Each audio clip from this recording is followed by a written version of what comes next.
एक बार की बात है, एक छोटे से गांव में एक गरीब किसान रामलाल अपनी पत्नी और 3 बच्चों के साथ रहता था।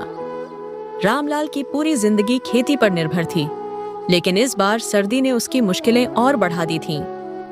ठंड के कारण फसल समय पर नहीं उग पाई और जो थोड़ी बहुत उगी थी, वह पाले की वजह से खराब हो गई।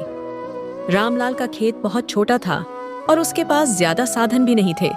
उसकी झोपड़ी छेदों से भरी हुई थी और सर्दी की ठंडी हवाएं भीतर तक पहुंच जाती थीं।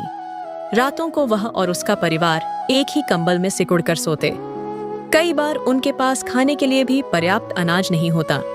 मदद की उम्मीद, गांव के अन्य लोग भी गरीबी में जी रहे थे, इसलिए उनसे भी मदद की उम्मीद कम थी। रामलाल हर सुबह उठकर गांव के बाहर लकड़ियां इकट्ठी करता और उन्हें बेचकर थोड़ा पैसा कमाने की कोशिश करता। लेकिन सर्दी के मौसम में लकड़ियां भी गीली हो जाती और उनकी कीमत बहुत कम मिलती। एक दिन रामलाल ने सोचा कि वह गांव के मुखिया से मदद मांगेगा। मुखिया एक अमीर आदमी था और उसने कई बार जरूरतमंदों की मदद की थी। रामलाल अपनी सारी हिम्मत जुटाकर मुखिया के पास गया और अपनी हालत बताई। मुखिया ने उसकी बात सुनी और उसे कुछ पुराने कंबल और एक बोरी चावल देने का वादा किया। नया सवेरा। मुखिया की मदद से रामलाल का परिवार कुछ हद तक सर्दी से बच पाया।